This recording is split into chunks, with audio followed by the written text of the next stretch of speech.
Ahí se van sumando. Bueno, Bianca, ¿te parece si arrancamos? Estamos 35 Vale, nos falta uno de los ponentes de hoy, pero bueno, tenemos a cuatro ya acá presentes. lo dejamos para Este, el final. ahí va, y cualquier cosa si se suma lo dejamos para el final, exacto. Vamos a arrancar porque así, nada, respetamos también las puntualidades de quienes se presentaron ahora y aprovechamos el tiempo de discusión que queríamos darnos. Bueno, les voy a dar una breve bienvenida. Gracias a todos y todas por participar, por presentar sus trabajos y sobre todo también por poder participar en esta instancia, porque bueno, algunas de las personas que presentaron trabajos en esta mesa, luego, motivo pandémico ya sabido, no pudieron estar presentes ahora, pero la verdad que nos alegró mucho la cantidad de convocatorias de ponencias recibidas en la mesa, lo que también nos deja entrever la relevancia del tema y la necesidad de discutir un poco y de intercambiar diferentes prácticas interdisciplinarias y transdisciplinarias que venimos desarrollando en América Latina.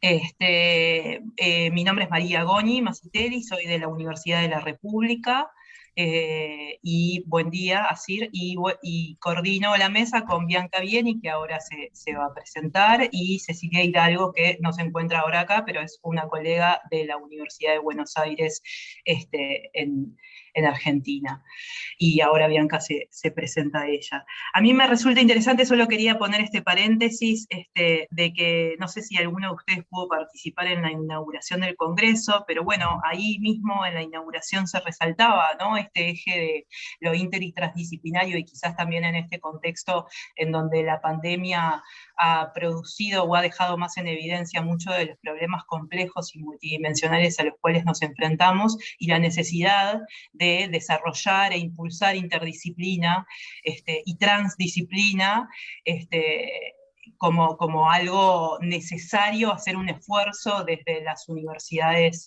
públicas latinoamericanas. Quizás este eje lo concentramos en esta mesa como ahí va una mesa donde vamos a discutir particularmente de este tema, pero seguramente es uno de los ejes transversales, ¿no? A todas las mesas del Congreso y a todos los espacios en donde se producen estas discusiones, ¿no?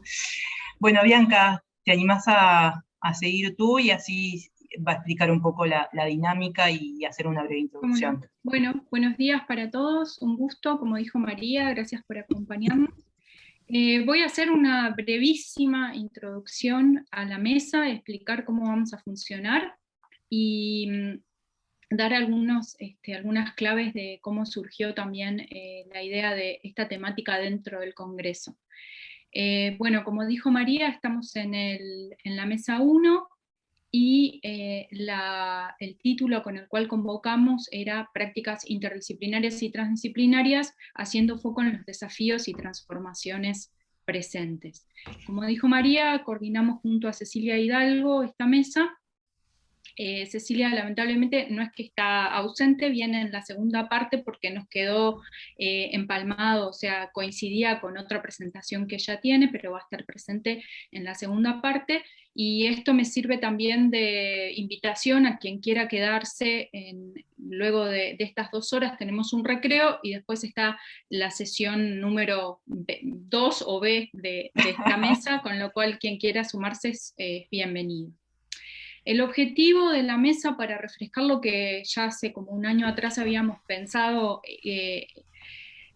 como el propósito era justamente hacer foco en las prácticas y transdisciplinarias, pero pensando los desafíos y pensando sobre todo cómo son estos abordajes en el ámbito académico, pero también con respecto a diferentes colectivos sociales en general. Y esto está enmarcado en algo que damos en llamar, y que en el resumen de la mesa lo remarcábamos, un ámbito que tratamos de que esté relacionado, vinculado a los estudios sociales de la ciencia, que son los estudios sobre interdisciplina y transdisciplina.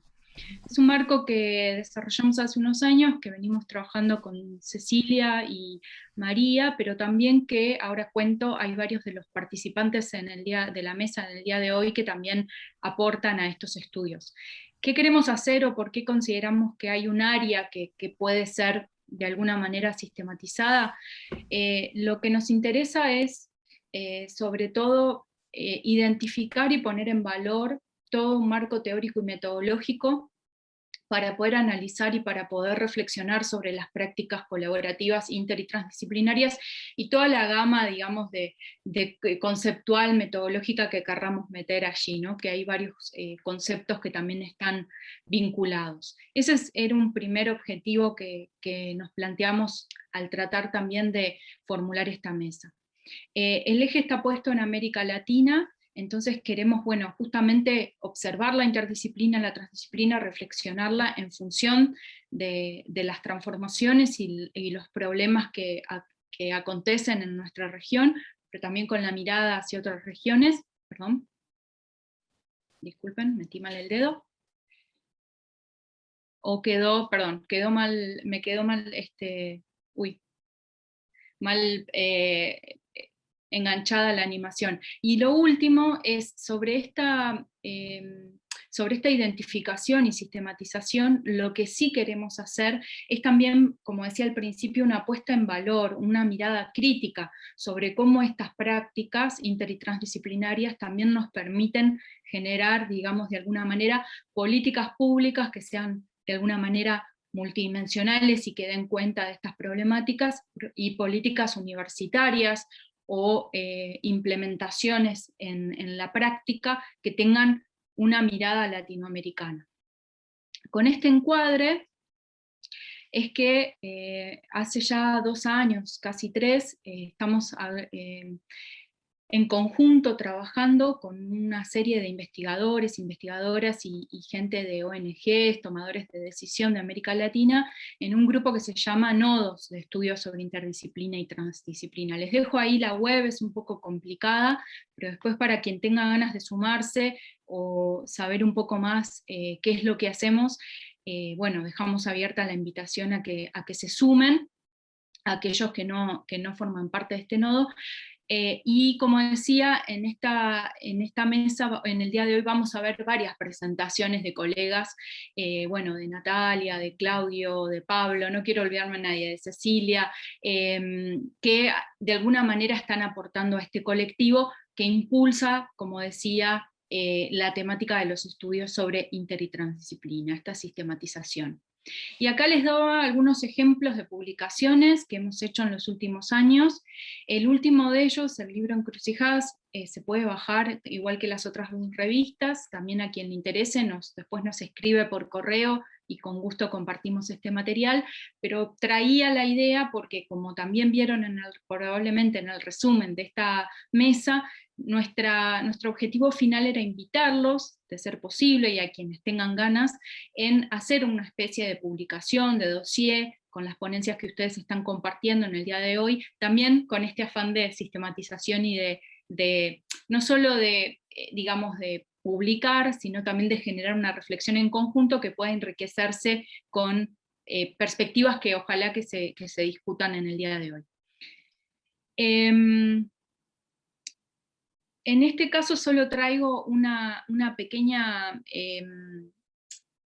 cita de 2 autores que trabajan en Inglaterra, porque me daba la sensación que tenemos una gran riqueza de ponencias que va a ir, tal cual dice un poco esta cita, en la cual remarqué al final, la idea de que la interdisciplina y la transdisciplina son hoy por hoy simultáneamente una demanda gubernamental, una orientación reflexiva y también un objeto de estudio desde la universidad o desde la academia. Y creo que en la mesa se va a ver reflejada un poco estos diferentes formatos, estas diferentes demandas a las que hace frente la interdisciplina y la transdisciplina en nuestros contextos. Entonces me gustaba dejar esta idea en conjunto con la idea de que también vamos a hacer foco no solo en los resultados que las experiencias de ustedes traen, sino también que vamos a querer discutir un poco sobre los procesos y sobre las metodologías que ustedes han aplicado. Eso es parte del análisis que nos gustaría intercambiar críticamente en el día de hoy. ¿Cuáles son los ejes de la mesa que se los planteábamos nuevamente en un correo en las últimas semanas? Son los ejes que queremos usar de alguna manera para la discusión al final de la mesa, al final de estas 2 horas. Uno son, como dije, los desafíos tanto en el diseño, adaptación teórico-metodológica para el desarrollo de las prácticas inter y transdisciplinarias. El segundo eje tiene que ver con el diseño de indicadores que permitan, digamos, evaluar, identificar, pero sobre todo evaluar y constatar o poner un poco en jaque esta idea de qué es éxito en las prácticas colaborativas o de integración inter y transdisciplinaria, y por suerte tenemos un par de ponencias sobre esto. Luego también queríamos hablar sobre los desafíos de, bueno, las políticas académicas, políticas universitarias en torno a consolidación y fomento de este tipo de prácticas. También hay colegas de diferentes países que tienen experiencias muy interesantes para compartir con nosotros. Y por último, hacer un foco también en cuáles son estos desafíos en relación con la participación con otros actores sociales, ¿no? Y cuál es el contexto en el cual desarrollamos este tipo de prácticas. Estos 4 puntos les pido que los tengan anotados por allí en las notas o en algún archivo, porque son los que queremos volver, como digo, a tomar hacia el final de cada una de las sesiones de esta mesa. ¿Cómo va a funcionar la mesa? Les pedimos por favor una presentación de 10 minutos, no muy larga, sino si tienen una presentación más larga, tratar de hacer foco en los puntos más importantes del paper, bueno, de la temática que quieren presentar hoy. Luego de cada presentación vamos a tener un par de preguntas que yo le doy en llamar urgentes, o sea, preguntas que realmente necesitamos hacer en ese momento, que son disparadoras de futuras discusiones, pero muy breves y muy concretas. Damos el piso a ustedes para hacer uso de la palabra, porque al final de todas las presentaciones nos va a quedar un lindo tiempo para hacer una plenaria con todos los presentadores, y ahí abrimos el micrófono y a preguntas del público en general para, bueno, alentar un poco la discusión y el intercambio. Así que bueno, sin más, muchas gracias y Perfecto. paso la posta a María. Sí, bien, les voy a comentar un poco el orden de las presentaciones de hoy. Creo que hay una ponencia que no está presente. Primero va a presentar las colegas de la Facultad de Ciencia, Patricia Iribarne, en representación de un equipo más amplio, en primer lugar. Luego, no está esta colega, a ver si me confirman, María Cristina Oliveira Sousa, Débora Naidig y Rosana Icasati. No se encuentran, así que bueno, vamos a esperar a ver qué están. Después viene Claudio Martínez, también de la UDELAR, en representación de los otros colegas. Después viene el colega Ricardo Luis, en cuarto lugar, y luego Bárbara Maceilot en el último lugar. ¿Tá? Vemos a ver si se suman las otras colegas de Brasil que faltan, pero ese sería el orden. Yo voy a tomarles el tiempo. Así que cuando le falten 5 minutos les voy a avisar. ¿Tá? Así que bueno, arrancamos entonces y preséntense brevemente también cuando arrancan su presentación. Adelante, Patricia. Contando. Bueno, buenos días. Vamos a hablar, también vamos a hacer el esfuerzo de algunos colegas de Brasil y hablar, ya sé que nos emocionamos cuando hablamos y cuando presentamos, pero tratemos de empezar, y por favor los colegas, si en algún momento no comprenden, nos dicen más lento y ahí bajamos el nivel. Bueno, muchísimas gracias por la preparación y la coordinación de la mesa. Realmente muy interesante la propuesta en general. Contarles esto: yo soy docente de la Facultad de Ciencias, de la Unidad de Extensión de la Facultad de Ciencias, y este trabajo lo estamos presentando con otras colegas, algunas de la Facultad de Ciencias y una compañera de la Facultad de Ciencias Sociales, representando o haciendo una pequeña síntesis de un trabajo que involucró a mucha más gente también, ¿no? Y tiene que ver con la aplicación de una metodología que se llama análisis causal estratificado, que nos ha permitido, o nos propusimos por lo menos, realizar un análisis transdisciplinario de una problemática ambiental, la de los residuos sólidos urbanos en Montevideo. La presentación es una pequeña síntesis de un trabajo que ha sido muy interesante y que ha generado caminos diversos, o lo sigue generando en realidad, que capaz que en algún momento los voy comentando. Muy sintéticamente, para encuadrar y para enmarcar el trabajo, está centrado, digamos, en una problemática ambiental, definidas estas como problemas que son muy complejos y que para poder abordarlos, entenderlos, resolverlos, comprenderlos, se requieren marcos metodológicos y epistemológicos que aborden esa complejidad, y entre ellos que nos permitan comprender o acercarnos a la problemática de forma inter o transdisciplinaria, ¿no? La problemática, como dije, abordada son la problemática ambiental que generan los residuos sólidos urbanos en Montevideo, más concretamente, es originado en un territorio que ahora voy a comentar brevemente también, pero la problemática de los residuos sólidos urbanos resulta ser una de las grandes problemáticas ambientales urbanas que tenemos actualmente a nivel global, y causan grandes impactos en diferentes niveles y de diferentes formas, con diferentes tipos de consecuencias en la dimensión social, económica, sanitaria y ecológica. La idea no es adentrarse a nada de esto, pero es bastante relevante el tipo de problemas que genera en estas dimensiones. Y bueno, el objetivo de la ponencia es describir esta estrategia metodológica utilizada para analizar la problemática y reflexionar sobre algunos de sus aportes desde una mirada CPS. Para enmarcar un poquito más el trabajo, bueno, en Uruguay, en términos generales, la problemática de los residuos sólidos, según algunos relevamientos de la Dirección Nacional de Medio Ambiente, aparece como uno de los principales problemas ambientales urbanos y de mayor preocupación para la ciudadanía.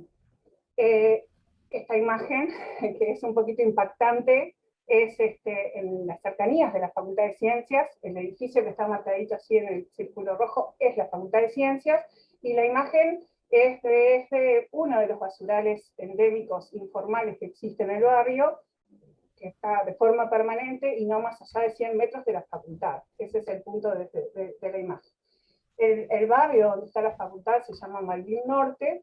La facultad está ubicada allí desde hace unos cuantos años, pero el territorio, que se ha ido gestando de forma media compleja y con diferentes momentos o diferentes impulsos de diferentes políticas públicas, y otras que no, porque se ha ido ocupando también de forma informal, tiene como una historia ambiental, humana, que es bastante compleja, que hace a este tipo de características. No me quiero tampoco adentrar a eso, pero solo por nombrar algunos existen asentamientos humanos irregulares, existe una alta cantidad de familias o de personas que se dedican a la clasificación informal de los residuos, entonces, entre otras cosas, son las que generan este tipo de imágenes, pero también es una zona, es un territorio bastante pequeño donde habitan muchísimas personas porque hay grandes complejos habitacionales que generan otro tanto de los problemas que están vinculados a los residuos.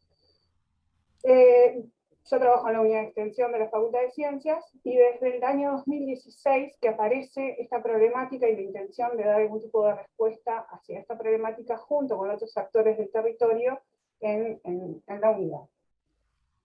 En el año 2018, a partir de esta construcción que vamos haciendo con otros actores sociales del territorio, aparece la oportunidad de plantear este proyecto que tuvo como objetivo contribuir a la búsqueda y soluciones de compromisos para proyectar medidas a mediano, corto, largo plazo en torno a esta problemática, y también ver de qué forma aportar a la generación de planes de educación ambiental que estuviesen vinculados a responder al problema. Entonces, lo que propusimos fue un acercamiento transdisciplinario a la problemática. ¿Estoy en tiempo? No, todavía falta. aplicando una metodología que es la que voy a pasar a comentar. Es una metodología que se llama análisis causal estratificado, o en capas, aparece de las dos formas en la literatura, que es una metodología que surge en el área de estudios del futuro, y lo que propone es analizar, tratar de comprender, tratar de desempaquetar el problema en cuestión para imaginar futuros posibles, probables y preferibles. Esa es como la clave de esta metodología. Considera la relación entre la forma en que comprendemos y enmarcamos un problema y las políticas y actores responsables que se pueden o deberían comprometer en la transformación. Además, plantea un análisis de las causas del problema, indaga sobre cuáles son las causas que tiene el problema y de qué forma se puede ir integrando diferentes formas de conocimiento. Intenta integrar justamente, en términos generales, el conocimiento académico con el no académico. Y propone crear espacios de transformación, a partir de la comprensión del problema, ver de qué forma se puede ir transformando. En este esquema, que lo voy a decir muy sintéticamente también, el autor propone la forma de analizar y la forma de ordenar las causas del problema. Y la propone en 4 capas diferentes, llamadas letanía, causas sistémicas, conjunciones y metáforas, donde en cada nivel el análisis da cuenta de diferentes dimensiones del problema, o de las causas de ese problema. En el primer nivel se expresan, o se miran, o se analizan las manifestaciones cotidianas, qué es lo que vemos cotidianamente, qué es lo que escuchamos, qué es lo que surge cotidianamente del problema. Por ejemplo, que haya muchos residuos en la calle, eso sería una manifestación de nivel 1. Patricia, 5 minutos. Gracias. Y en los siguientes niveles propone ir analizando cuáles son las causas de esas manifestaciones. En el nivel 2 aparecen las causas que también le llamamos en el equipo científico-técnicas, son aquellas causas que son comprendidas, o el tipo de respuestas que da generalmente la academia, pues son causas que tienen su dimensión social, cultural, histórica, económica, pero en general son respuestas del ámbito de la ciencia o de la academia. En el nivel 3 se observan las causas que están vinculadas con un nivel que es filosófico. Entonces lo que se analizan ahí son las cosmovisiones, en términos de los modelos que operan debajo de las causas del nivel 2 y del nivel 1, como por ejemplo, cuáles son los modelos educativos, los modelos económicos, los modelos de desarrollo, que están operando, que subyacen en el problema. Con la intención de, poder entenderlos y poder operar a ese nivel también, ¿no? Y en el último nivel, que es el nivel de las metáforas, a mí me gusta llamarle el nivel simbólico, que es otra forma que el autor propone, que nos conecta con una dimensión que es emocional e inconsciente del problema. Es aquello que está escondido o no lo tenemos conscientemente de forma permanente a través de nuestros relatos, arquetipos, imágenes, frases. Entonces intenta también hacer consciente o hacer visible esa dimensión que en general está un poco más escondida. Hay un par de detalles interesantes en cuanto a cómo se usa esta metodología o cómo se propone el análisis del problema, que tiene que ver con un análisis que puede ser horizontal, o sea, en el nivel, para ver cuál es el problema, qué tipo de actores y qué tipo de soluciones aparecen por nivel, y otra que es vertical, ver de qué forma una causa, por ejemplo, subyace a otra, y poder tener un análisis más integrado y complejo de un mismo problema, pero que se expresa de forma diferente en los diferentes niveles. Y hay una dimensión temporal que también opera allí. Hay cosas que se pueden resolver en el corto plazo, que en general están vinculadas al nivel 1, pero a medida que profundizamos en las capas, las respuestas o las soluciones tienden a ser de medianos y largos plazos. ¿Cómo lo hicimos nosotros? Muy brevemente generamos 2 grandes talleres, uno donde convocamos a académicos de diferentes áreas. La clave fue, qué personas de la academia conocen del problema, pero tienen diferentes formaciones. Entonces allí, en la foto de arriba, hay antropólogos, biólogos, químicos, filósofos, artistas, trabajadores sociales y otros. Y el segundo taller que realizamos fue de base territorial. Convocamos a diferentes referentes que estuviesen vinculados al territorio del Malvin Norte y que además estuviesen vinculados de alguna forma importante con la problemática.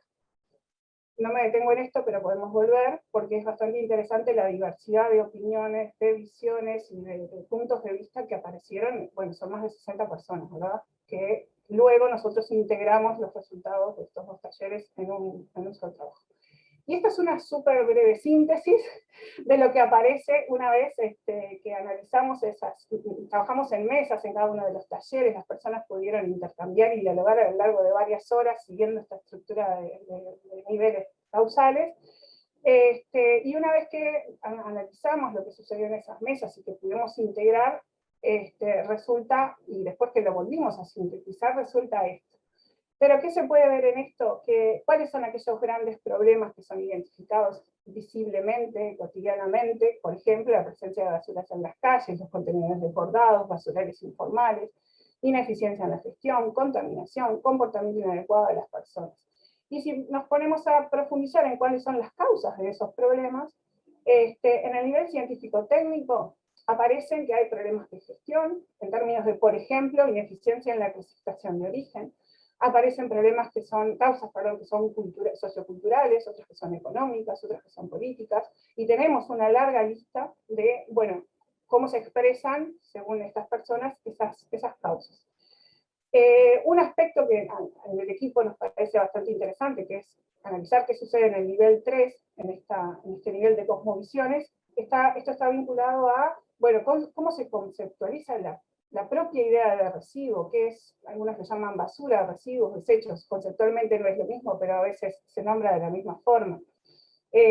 Vinculado a modos y estilos de vida, vinculado, como decía hoy, a modelos, por ejemplo, aparece bastante esto. Bueno, el modelo de desarrollo es la causa, el tipo de modelo que se está expresando, los modelos de educación, los modelos económicos, y el modelo de ecosistema, en el sentido de cómo nosotros mismos nos concebimos en relación a la naturaleza, nosotros seres humanos, a la sociedad naturaleza.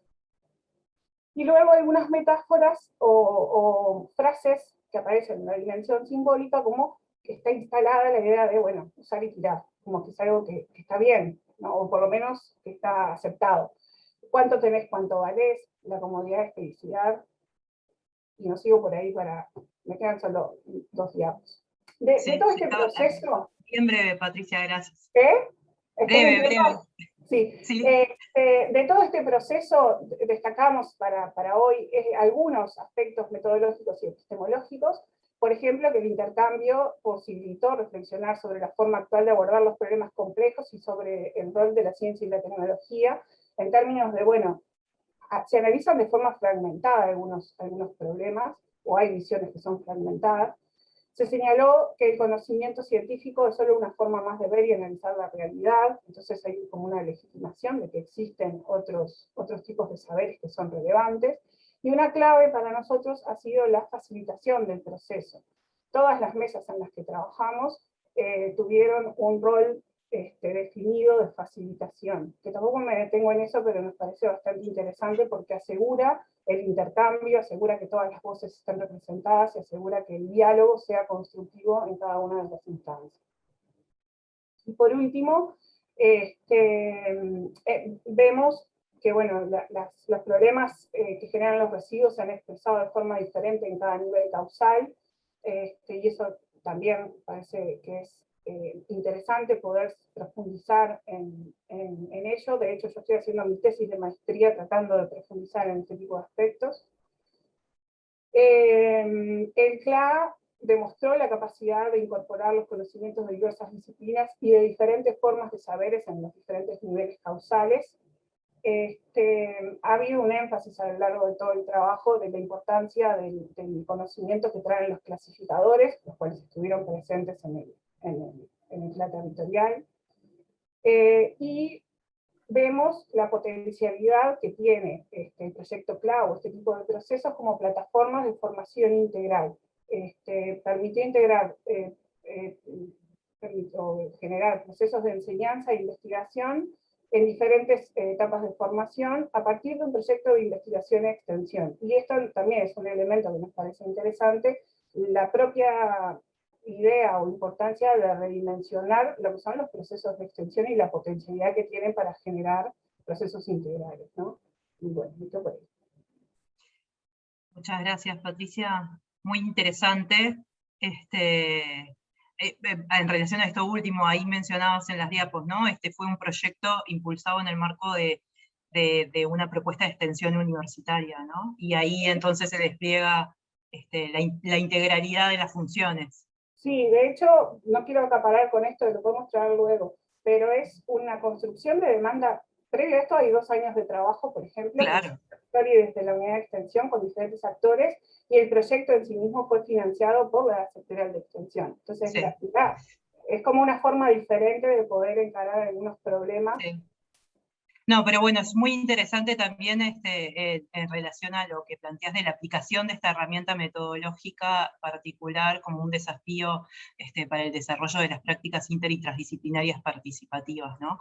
Bueno, como planteaba Bianca al inicio, le damos la bienvenida ahí a Cecilia, que se sumó, la otra coordinadora del grupo.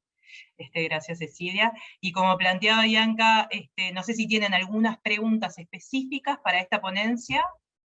Si no, continuamos a la otra y dejamos el tiempo del debate más al final. Bueno, entonces pasamos, si les parece, yo creo que la segunda ponencia no está. Yo tengo pregunta. Ah, bueno, Perdón. dale. ¿No viste mi mano? No, no la vi, no. Yo tengo preguntas, si nadie pregunta. Gracias, Patricia. Yo quería saber un poquito más, si podés resumir en 2, 3 ideas.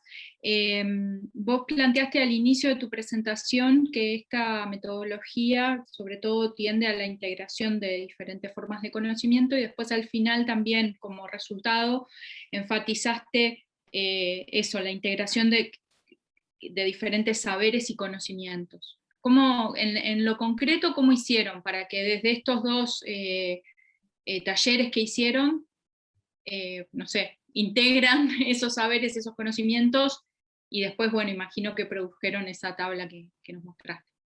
Sí. En este caso concreto, fue por un tema de tiempos, la integración lo que sucedió en ambos talleres, que tuvieron bastantes horas de duración, el de académicos duró como 4 horas, y el territorial fueron como 6 horas efectivas de intercambios.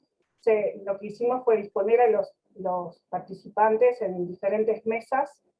En una fueron 5 o 6 mesas, en la otra fueron también 5 o 6 mesas. Cada mesa tenía 5 o 6 integrantes. Todo eso fue pensado justamente para que se dieran diálogos de forma efectiva. Las mesas fueron grabadas, hicimos las transcripciones de las discusiones, y cada mesa contó con un facilitador del diálogo. El facilitador lo que hacía era ordenar el tránsito de ese diálogo, haciendo que personas que de repente acaparaban mucho la palabra tuviesen su tiempo, o gente que de repente era más tímida o le costaba un poco más expresar sus ideas, motivarlas para poder participar.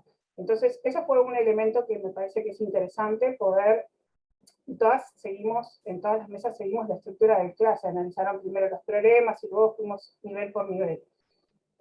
Allí entonces hubo intercambios entre las personas que estaban y fueron construyendo relatos y fueron como intercambiando su saber a partir de la guía del facilitador. Una vez terminados los talleres, lo que hicimos fue, como dije, transcribir, y a partir de las transcripciones el equipo del proyecto hizo una integración, una primera integración. Y luego, que esto no está presente en la presentación de hoy, hicimos otra instancia de devolución. Volvimos a convocar, no participaron todos, pero volvimos a convocar a quienes habían participado en cada uno de los talleres.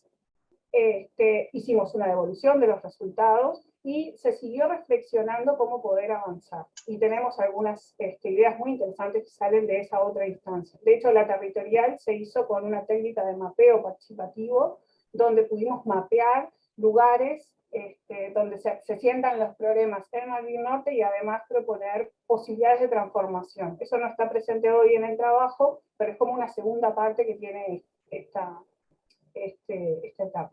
Y como decía, no sé si ahí contesté la pregunta, la integración de estos saberes fue hecho primariamente por el equipo, y en mi caso yo estoy haciendo la maestría en ciencias ambientales, estoy trabajando en mi tesis, y en mi tesis trato de profundizar estos aspectos. Hay algunos actores, por ejemplo, los que están vinculados a la dimensión de la gestión política, que no fueron invitados en ese momento, tenía que ver con los tiempos del proyecto, era demasiado poder incorporarlos, entonces es una dimensión que yo voy a tratar de incorporar ahora, se sigue construyendo. Bien. Bárbaro, gracias. Bien. Gracias. Muy interesante. Bueno, seguimos con la próxima presentación. Claudio Martínez. ¿Estás por ahí, Claudio? Estabas recién ahí. Sí, estoy. Ahí. Claudio, animate a presentar también a ti y al grupo de la ponencia. ¿Cómo no?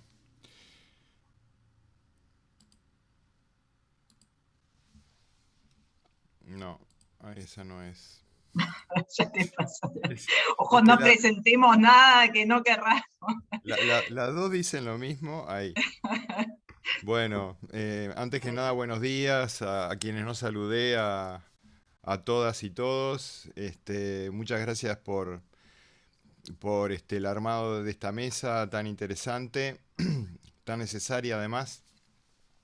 Así que bueno, voy a empezar a tomar mi tiempo presentando, siendo las 11:12, presentando el colectivo TA, una mirada interdisciplinaria a los impactos de cultivos transgénicos y alternativas agroecológicas en Uruguay, cuyos autores somos la doctora Inés Gazzano Santos, Bianca Bieni y quien les habla. Ahí abajo están mis datos, Clau F100 Edu UI, por si se quieren comunicar conmigo. Y vamos ya adelante con la presentación. El colectivo TA es un colectivo que proviene cuyos integrantes provienen de varios servicios universitarios, pero también de varias instancias o colectivos sociales como Slow Food, la Red de Semillas, Ceuta, la Retema, la Intendencia de Montevideo, gente independiente que quizás trabaja en algún ministerio y no puede participar orgánicamente, pero sí participa individualmente. Y después hay gente de 8 servicios universitarios. Tuvimos una financiación en el espacio interdisciplinario como núcleo interdisciplinario entre 2017 y 2019. Es ahí donde el colectivo TA se termina de integrar, digamos, porque había una parte T por transgénicos que ya existía de antes y una parte A por agroecología que también existía de antes, y confluimos como grupo interdisciplinario en el 2017. Los coordinadores somos la doctora Inés Gazzano y quien les habla. Y digo somos y no fuimos porque el colectivo, una vez que se integra, le llamamos que es un camino de ida y no hay vuelta atrás. Acá está la manera que pueden encontrarnos. Supongo que este enlace todavía está activo, no lo biché, pero creo que sí. En la sede del espacio interdisciplinario, ahí hay un videíto de presentación, en fin. Entonces, una primera observación es que, dado la gran diversidad de gente que lo integraba y sus diferentes disciplinas, inevitablemente planteamos muchos objetivos generales y ni que hablar de los objetivos específicos en el proyecto. Eso fue una crítica que se nos hizo de entrada y que la asumimos como tal, pero no vimos manera de bajar esto. Tenemos 5 objetivos generales: evaluar el impacto de los transgénicos y plaguicidas, en particular el glifosato, asociados al modelo agrícola intensivo de producción sobre semillas, alimentos y salud humana. Esto quiere decir impacto de transgénicos. ¿Cómo lo hacemos? Bueno, buscamos el ADN transgénico en alimentos, en cultivares, en semillas, vemos si hay flujo génico, si hay contaminación de maíz orgánico por transgénico, cosa que la hay. En fin, y los impactos en salud humana, estamos poniendo a punto un método para detectar glifosato en humanos que no se puede hacer en Uruguay. Es uno de los únicos países, yo creo, en el mundo donde no se puede analizar a una persona si tiene glifosato, siendo que es el herbicida, plaguicida más utilizado en el mundo. Luego, ya más de la parte A, es construcción y fortalecimiento de sistemas agrícolas resilientes desde la perspectiva agroecológica. Buscamos fortalecer la capacidad de contribuir a la seguridad y soberanía alimentaria y nutricional de la población, acceso y conservación de bienes naturales, dinamización de redes locales de producción y consumo, construcción de relaciones sociales más justas y equitativas. Vaya objetivo, ¿verdad? Luego, evaluar las nuevas tecnologías asociadas al modelo agrícola intensivo de producción. A nadie escapa que técnicas como CRISPR-Cas, edición genética, se abren paso desde el laboratorio hacia los alimentos. Hubo un premio Nobel el año pasado en química hacia estas técnicas, se vienen rápidamente y nosotros estamos haciendo un análisis crítico de estas nuevas tecnologías. Y además estamos en diálogo permanente con la parte regulatoria en bioseguridad y otras políticas públicas,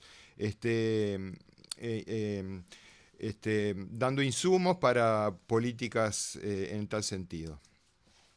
Estamos formando recursos humanos calificados, estamos promoviendo estrategias de análisis, difusión y extensión. La parte de extensión ha sido central en nuestro trabajo interdisciplinario.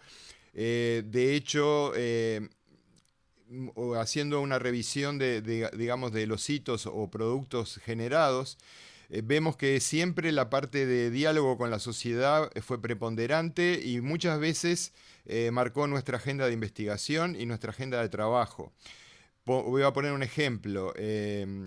Organizaciones sociales preocupadas por la contaminación de una laguna con agrotóxicos se contacta con nosotros para ver en qué podemos asesorar. Un trabajador rural afectado por agrotóxicos se contacta con nosotros para ver si lo podemos asesorar en un juicio que está haciendo la empresa. Productores quieren asegurarse de que su producto final no está contaminado con transgénicos para así tener una certificación orgánica. En fin, la lista es muy larga, no la voy a dar por completo ahora, pero realmente ha sido, digamos, el motor del colectivo ha sido la interacción con la sociedad. Y luego hemos tenido una reflexión y diálogo interdisciplinario, intracolectivo, así como otros actores universitarios, nacionales y extranjeros. Estamos en diálogo permanente con investigadores de otros países, en particular Latinoamérica, sobre el tema. Voy a pasar bien rápido esto para ir ya redondeando las ideas finales en cuanto a inter y transdisciplina, pero hacemos una valoración crítica de lo que es la regulación de los organismos vegetales genéticamente modificados en Uruguay. Estamos siguiendo el tema desde sus inicios, desde hace más de 15 años que estamos en el tema, algunos más de 20. Hemos hecho un análisis jurídico de todo esto. Hemos visto que hay contradicciones o antinomias en el sistema jurídico. Hemos hecho propuestas de mejorar esto. En particular en el proceso de evaluación y gestión de riesgo de los transgénicos. En fin, todo esto ha dado lugar a una tesis de maestría que se defendió en diciembre del año pasado por parte del doctor Santiago Mirande. Estamos desarrollando siempre y aplicando el principio de precaución. En este sentido, hemos extendido este concepto al tema de la pandemia y las vacunaciones. Estamos generando un documento científico, una publicación al respecto.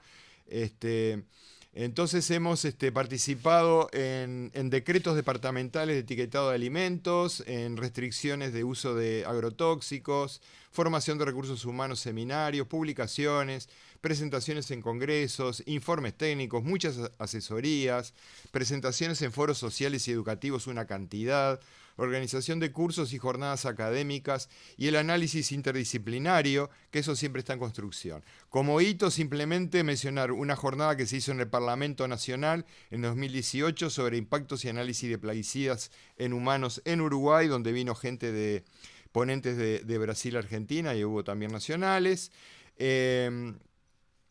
una jornada sobre el Plan Nacional de Agroecología en Uruguay. Recordemos que fue votado a fines del 2018, principios del 2019, por unanimidad, ¿no? Donde vemos que se da una acumulación histórica, hay niveles de organización crecientes, aumento de la autonomía, ética, confianza, horizontalidad, redes, proyecto colectivo, poderoso potenciador que revaliza la expresión territorial local.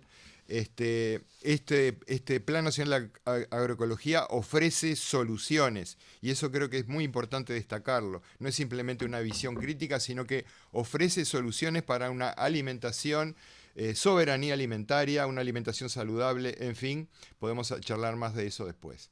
Luego, el análisis de la interdisciplina del colectivo TA siempre está en permanente construcción. Primero hicimos un análisis somero, cualitativo, en base a la taxonomía generada por Cruz y colaboradores, donde estaban también Bianca quien les habla. Vimos una dinámica pendulares al inicio, o sea, como que íbamos y veníamos de la disciplina a la interdisciplina. Luego una dinámica espiral ascendente, como hacíamos una síntesis y después seguíamos hacia adelante. En el año pasado empezamos a hacer un análisis más elaborado en base a líneas de tiempo, mapas conceptuales de actores, disciplinas, hitos, análisis de las dinámicas interdisciplinarias, dimensiones interdisciplinarias.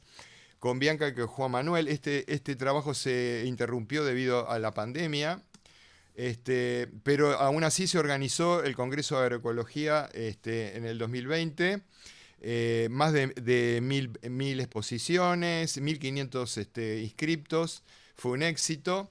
Estamos apoyando fuertemente al Plan Nacional de Agroecología en los distintos ejes de trabajo que se da. Esto está trancado a nivel político, se podría hablar del tema. Y para terminar, la última diapo, ¿qué estamos haciendo ahora?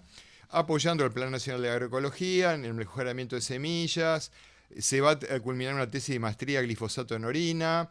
Estamos proponiendo insumos con relación a posibles modificaciones del marco regulatorio del Sistema Nacional de Bioseguridad en cuanto a procedimiento de autorización de transgénicos y otras vegetales editados genéticamente, estructuras informativas, por ejemplo, puesta en conocimiento del público, consultas públicas, en fin, y siempre estamos analizando nuevas especies y eventos que están entrando al país transgénicos como trigo y algodón. Eso es todo, muchísimas gracias y ahí está mi mail para cualquier contacto y quedo abierto a preguntas, comentarios. Muchísimas gracias por su atención. Gracias, Claudio. Muchas gracias, muy interesante. Sé que la síntesis es tremenda, pero lo que viene haciendo el colectivo TAI, sobre todo en el debate público que recientemente tiene nuestro país sobre el etiquetado y sobre también, bueno, este plan de agroecología que vos mencionabas y que está como un poco frenado políticamente, lo ha puesto en relevancia, ¿no? Como las discusiones y aportes de diferentes disciplinas articuladas con otros actores de la sociedad civil respecto al tema. No sé si alguien tiene alguna pregunta puntual sobre la presentación de Claudio, si no pasamos y vamos y después discutimos al final, o bueno, planteamos algunas. Bianca. La alumna Sí, Bianca. yo aprovecho el tiempo, si no hay preguntas, sigo motivando que la gente se anime. Yo puedo hacer una pregunta después. Perfecto, entonces le damos lugar a Agustín, dale. Dale, Agustín, dale. ¿Sí? ¿Ya? ¿No querías hacer, dale. Bianca? Ya. Bueno, yo quería saber un poco mejor cómo era esa cuestión de la dinámica pendular, espiralada, todo eso que fue como rótulos y quería ver un poco más cómo funcionaba porque me llamó la atención. Ahí te remito a un artículo de Cruz y colaboradores. Después, si querés, te paso la cita completa. Comunicate conmigo. 2003, Ustedes están 2004. copiados en un correo, ¿se acuerdan que nosotros los copiamos a todos? Así que ahí bueno, ahí está. La dinámica pendular es que uno va pasando de la disciplina a la interdisciplina. O sea, estás en un momento con un pie en la disciplina y otro pie en la interdisciplina. Te voy a poner un ejemplo, ¿no? En mi caso particular, yo soy un bioquímico, analítico, biólogo molecular, biotecnólogo. Entonces, en un momento estoy parado haciendo análisis de transgénicos en el laboratorio, pero en otro estamos articulando con la sociedad para ver cómo se lleva esto a un etiquetado de alimentos en góndolas de supermercados. Eso es un ejemplo así como muy claro. Pero también esa dinámica pendular se da a varios niveles, porque también dentro del grupo, el grupo en sí, cuando está en una plenaria reunido, ahora de manera virtual, uno ve que el esfuerzo que está haciendo una persona desde su disciplina, inclusive utilizando la narrativa y metáforas propias de cada disciplina, para que nos entendamos entre todos. Para lo que uno es un sistema, a otra persona lo ve de una manera. Entonces, siempre estamos en esa dinámica pendular. La dinámica espiral es cuando se llega a una primera síntesis, que puede ser un producto final generado, un hito, una actividad que se culminó y en el cual el grupo salió fortalecido en el trabajo, nos permite pasar a otra dinámica de interacción, donde ya el lenguaje ha quedado como mucho más clarificado, ya todos nos entendemos mejor en un tema en particular, no hay necesidad de estar aclarando siempre conceptos y podemos pasar a un nivel de análisis como superior, como más volado hasta si se quiere en algunos momentos. No sé si me explico, pero insisto para no robar mucho tiempo de que te recomiendo de que leas esos artículos. Perfecto, muchas gracias, Santana. Comunícate conmigo y te los paso. Bianca. ¿Hay tiempo para mi pregunta? Sí, dale. No, yo lo que quería era pedirle a Claudio que comentara, ahora gracias a la pregunta de Agustín, como que bajamos más al trabajo interdisciplinario del colectivo, y me gustaba un poco que Claudio comentara más en detalle cómo fue la dinámica de todo este trabajo, ¿no? Que fueron muchísimos años del colectivo, pero sobre todo porque ustedes tienen en particular, como dijiste al principio, una participación muy fuerte de una variedad enorme de actores, ¿no? Desde, como dijiste tú, desde personas independientes, o sea, ciudadanos, hasta investigadores, pasando por ONGs, por redes, gente más asociada al tema de tomadores de decisión. Si podés, no sé, marcar 2, 3 cosas que en el correr de todos estos años, que son sí, casi 15, ¿no? O 10 del colectivo. Del colectivo 5, digamos. 5, también estaba tomando los Sí, de antes, los sumando, anteriores. ¿cuáles Sí. son esos desafíos? O desafíos en mirada de aprendizaje, ¿no? En cosas que fueron un plus, a pesar de, digamos, de lo candente de la temática. El primer aprendizaje que uno hace cuando está en un grupo grande y, por ejemplo, recibe productores orgánicos o agroecológicos es a callarse la boca. Es a guardar silencio. Eso es lo primero, decir, bueno, porque uno enseguida lo primero que tiende es a ver en qué mi disciplina puede aportar a lo de ustedes. Y no, y ellos vienen con sus problemas concretos.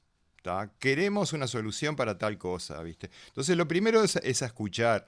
Al escuchar, también permite como guardar cierta distancia y ver cómo se va manifestando la dinámica grupal, ¿no? En ese sentido, la tarea que me tocó de coordinador fue muy interesante al respecto, porque justamente un coordinador lo que tiene que hacer es eso, es coordinar. Entonces, uno da la palabra, va como guiando la conversación. Por otro lado, es que ya lo mencioné, es el tema del lenguaje, es hacer como nivelaciones, decir, bueno, por ejemplo, que un médico le explique la sintomatología que provoca un agrotóxico a un ingeniero agrónomo. Entonces, eso cuesta, pero al final se entiende. Se logra generar un lenguaje común. Y después hay una cuestión que es fundamental en esto, que es el tiempo, digamos. Esto no es una cuestión de que porque uno tenga ganas y se junte con gente, en un mes se genera interdisciplina. Esto es un proceso que lleva tiempo, lo sabíamos de entrada, lo hicimos con bastante paciencia y en ese sentido no nos angustió el hecho de estarnos cuestionando todo el tiempo si estábamos haciendo interdisciplina. transdisciplina, multidisciplina. O sea, nosotros decíamos, bueno, tenemos ciertos problemas a abordar, nos centramos en los objetivos, digamos. ¿Tá?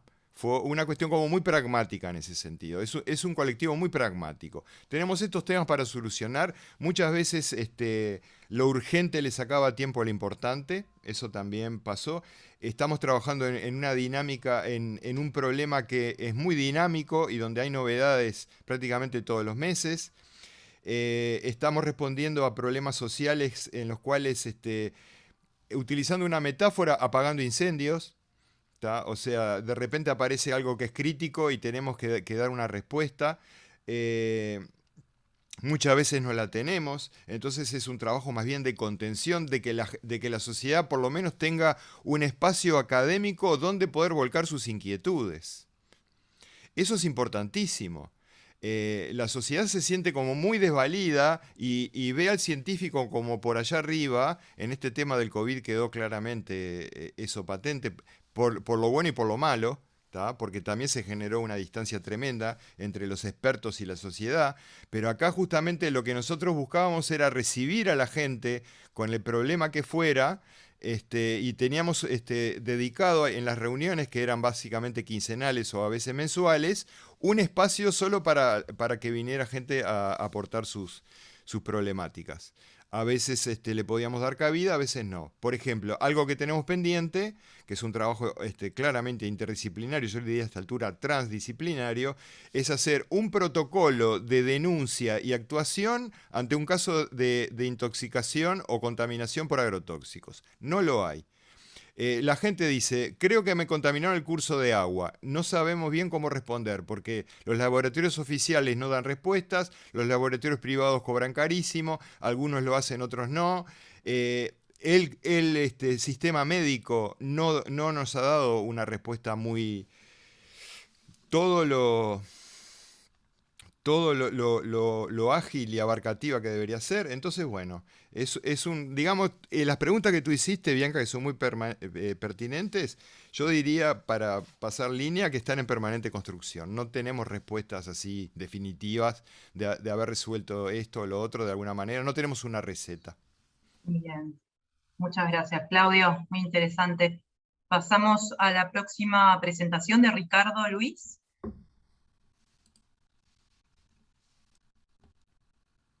Ricardo, ahí.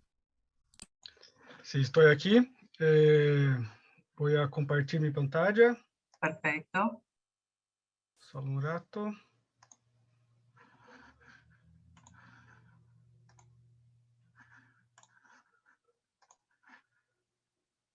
¿Está ahí? Se ve perfecto. ¿Puedo empezar? Sí, empieza. Gracias. Buenos días a todos y todas. Buenos días especial para mis colegas Asir y Rosana, del mismo programa que yo. Yo soy Ricardo, soy estudiante de doctorado en el programa de posgrado en Tecnología y Sociedad de la Universidad Tecnológica Federal do Paraná, en la ciudad de Curitiba.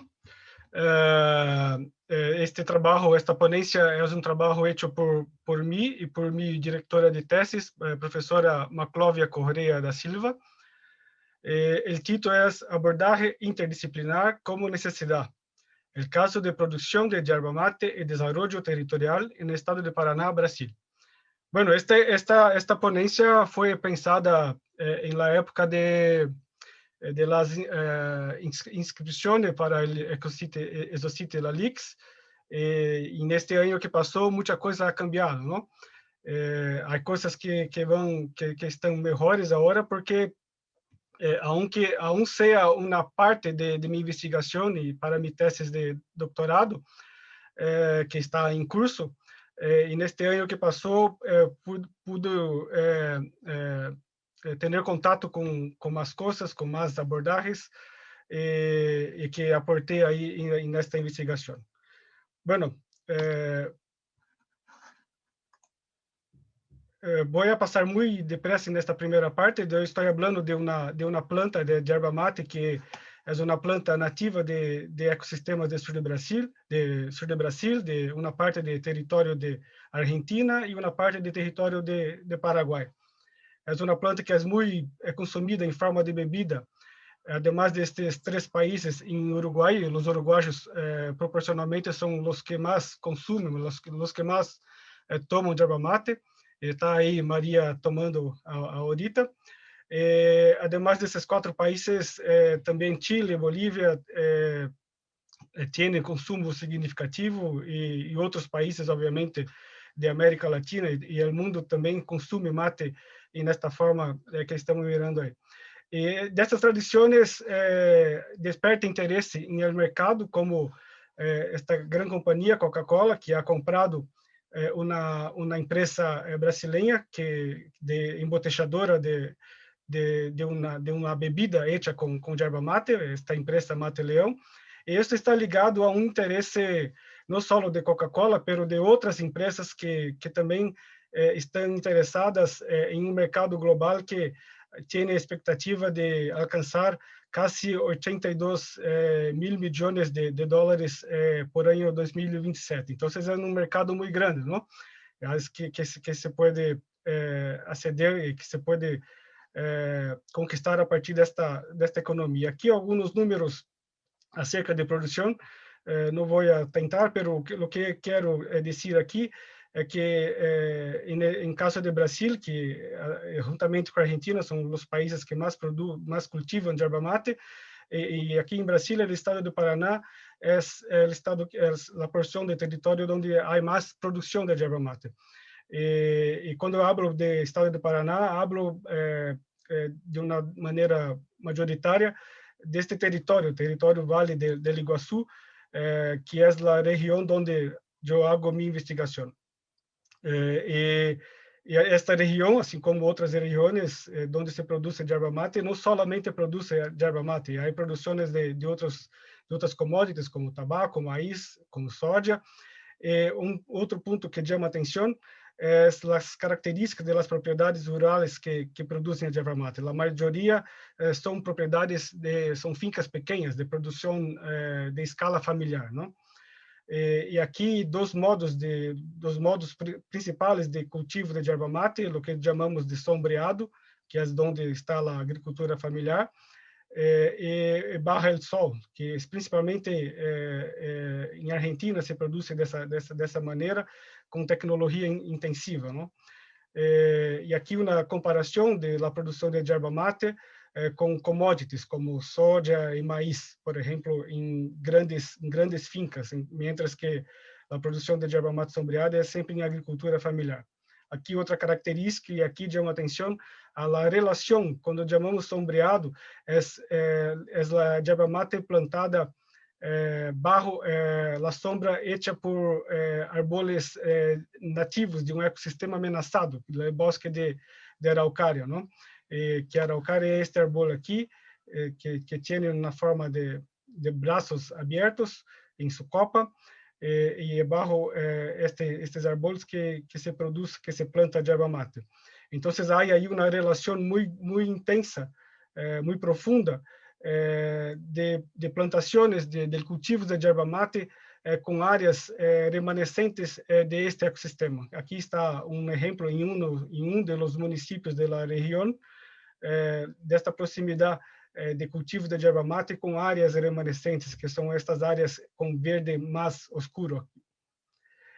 Además disto, em las fincas da agricultura familiar, não somente há cultivo de yerba mate, há cultivo de outras plantas, há criação de galinas, de cerdos, há cultivos de semillas de yerba mate, e aqui um invernadeiro em uma das propriedades, e cultivos de semillas criollas, como de maíz, por exemplo.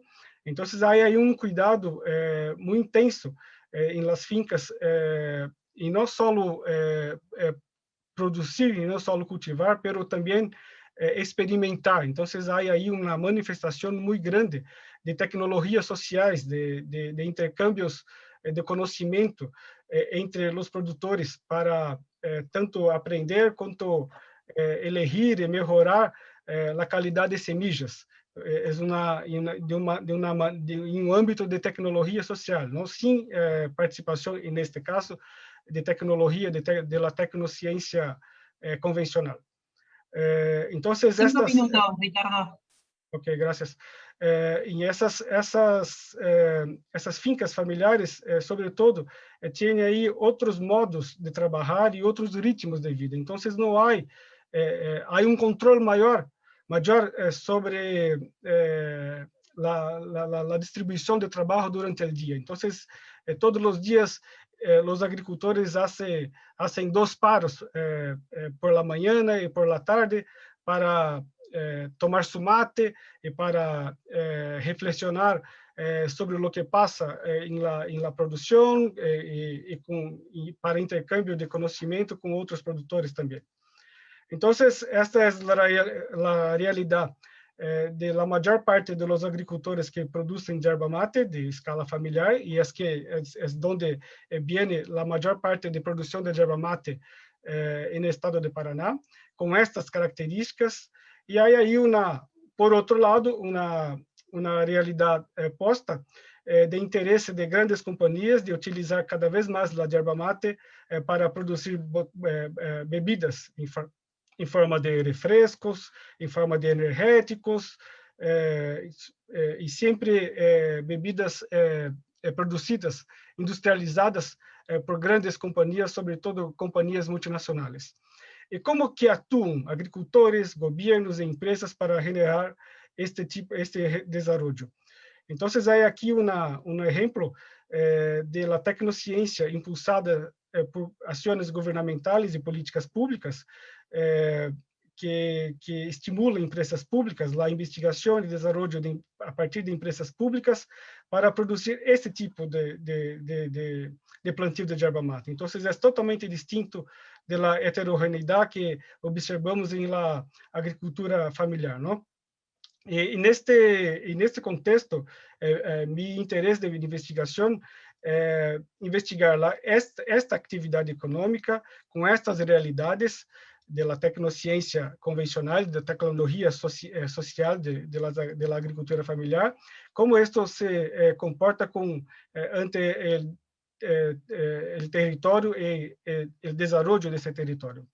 Então, eu hago isto traindo uma mirada CTS, uma mirada de ciência, tecnologia e sociedade, e sobretudo com 2 pilares, um pilar da interdisciplinaridade e um pilar da economia ecológica.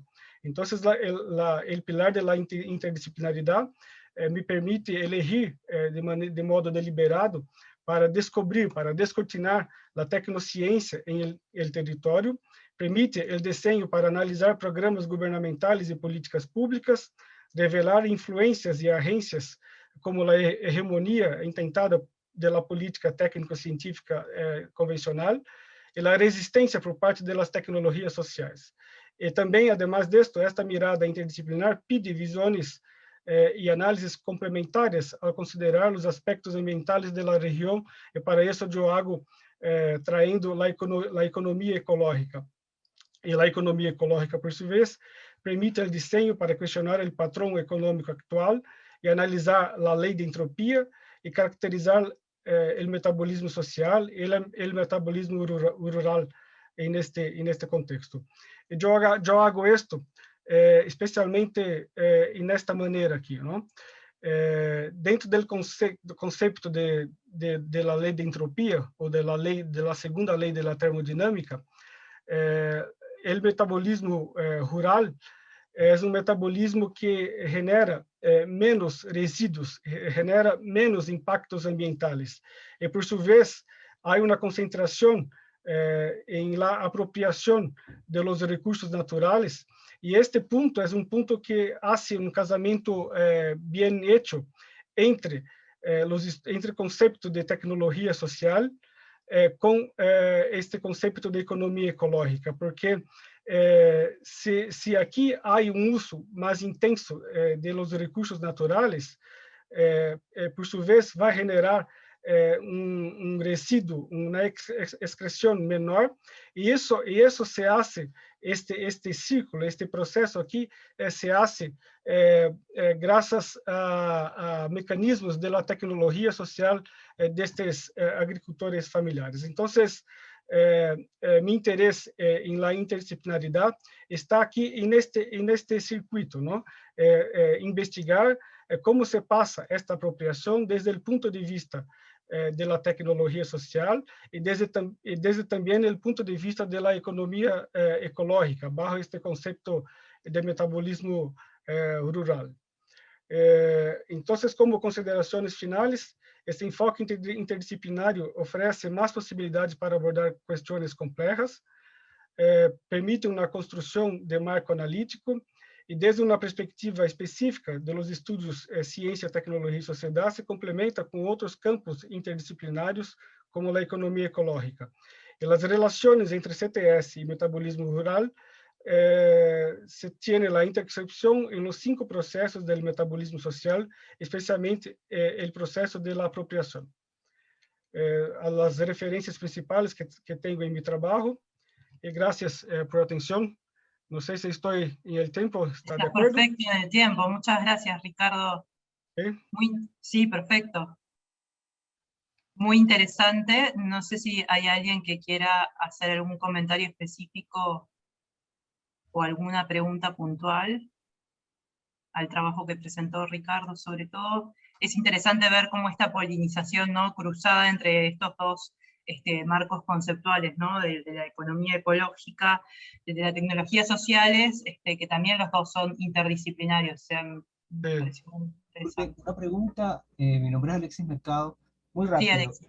Estás hablando sobre el metabolismo rural, ¿no? Entonces, con las dinámicas de la segunda ley de la termodinámica y una mínima excreción, pero tú lo focalizas en la agricultura familiar, ¿no? Vinculada a las tecnologías sociales.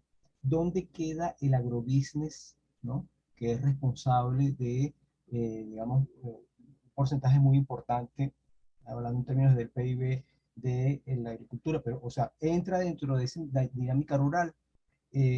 Porque además los impactos ambientales del agrobusiness es muy, muy grande. ¿Y cómo entonces incorporas tú esos impactos ambientales del agrobusiness dentro del metabolismo rural?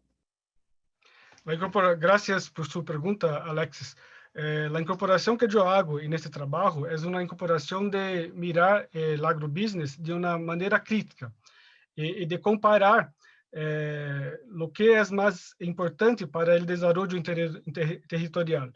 Es tener prácticas del agrobusiness o tener prácticas de la agricultura familiar. Entonces, lo que me interesa hacer era una discusión a partir de esta comparación, porque en principio parece que el agrobusiness es más interesante, es más provechoso en términos del dinero que genera, pero por otro lado, la agricultura familiar, bajo este concepto de metabolismo rural, aunque tiene un resultado financiero menor, tiene otros resultados que también necesitan hacer parte de esta cuenta. Entonces, es esta discusión que yo hago, demostrar que no es solamente dinero. Estas prácticas de los agricultores familiares, por ejemplo, generan la permanencia y la disponibilización de los servicios ecosistémicos, que cuando valorados también tiene significado de finanzas, ¿no? Entonces, es esta comparación.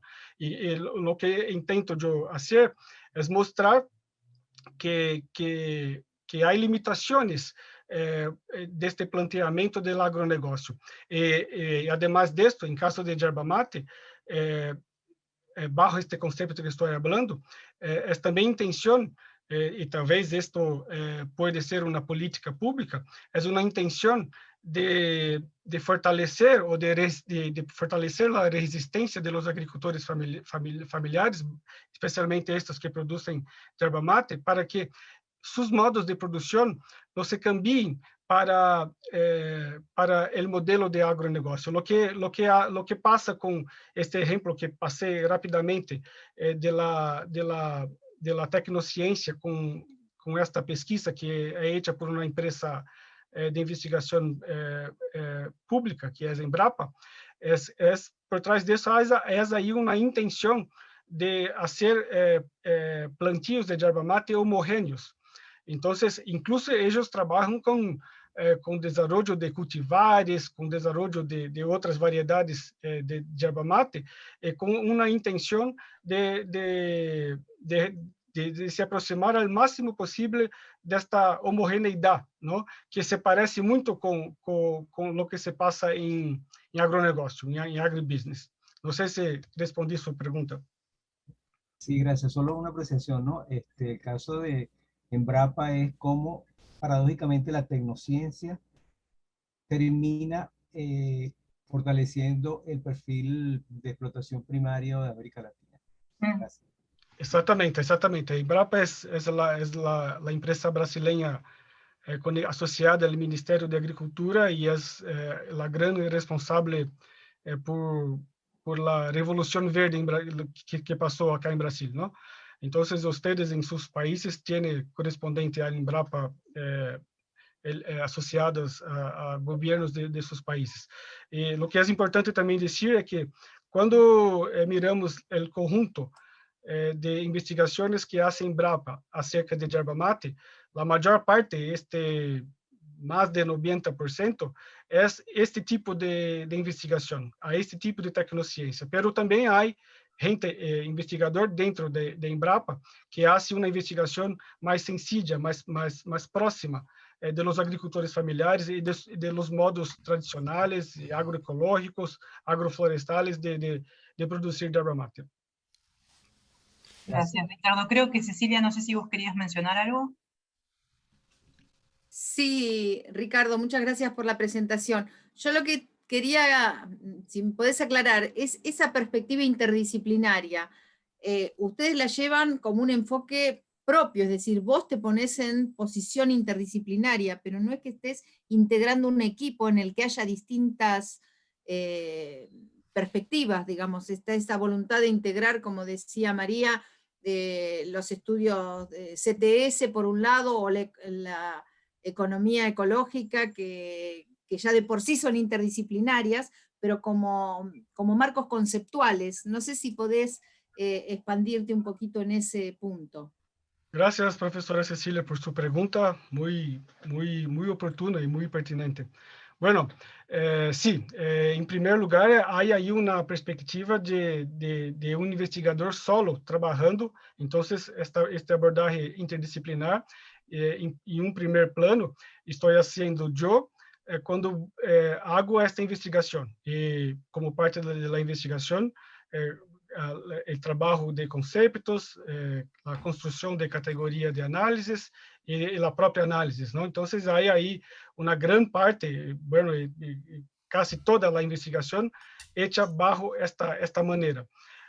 Pero, además de esto, hay algunas formas de colecta de datos donde participan de otros investigadores. Por ejemplo, en este momento estoy trabajando con una equipe multidisciplinaria en una construcción de un relatorio, de un documento que hace parte del proceso candidatorio de estos sistemas de sistemas tradicionales de producción de yerba mate para concurrir a una distinción de la FAO de sistemas tradicionales. Entonces, la construcción de ese documento es donde participan algunos investigadores de distintas áreas, por tanto, tanto multidisciplinar en un proceso interdisciplinar, para a construção desse documento. Então, eu estou aí participando ativamente e é onde também se coleta dados e se contam histórias que são histórias interdisciplinares, não? Não sei se é isto que perguntava você.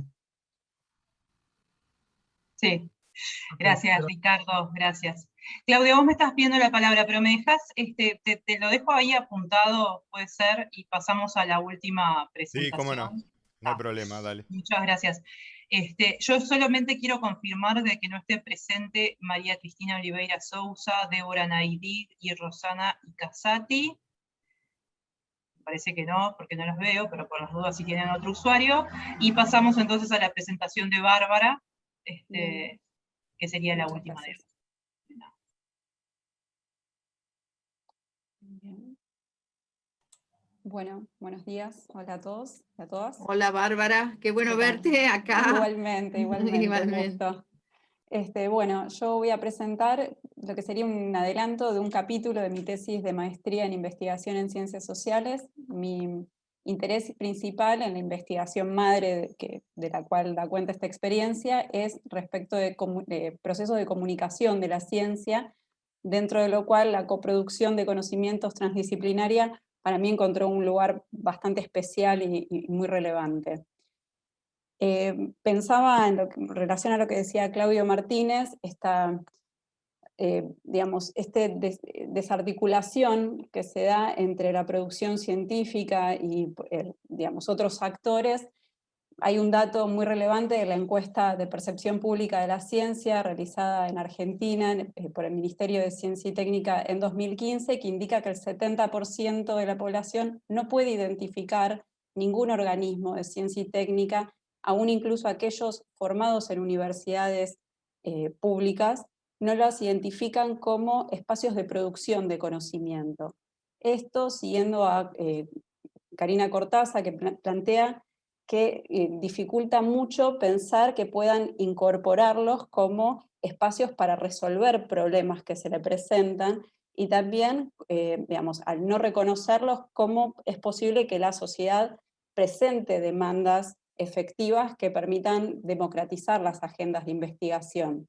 Un poco a raíz de esto y pensando en estos procesos de circulación de conocimiento, es que yo me acerco a 5 programas interdisciplinarios de la Universidad de Buenos Aires, y esta experiencia, que ahora, un poco en función de lo que plantea la mesa de pensar cuál es el éxito, ¿no?, de la transdisciplina, yo la pensaba como una experiencia exitosa, podemos debatirlo, pero una experiencia donde se conecta una necesidad surgida de una cooperativa productora de mandioca, cooperativa agrícola ganadera, Gobernador Roca en la provincia de Misiones, con la universidad, otros organismos, el INTA en particular, y ministerio a través del financiamiento.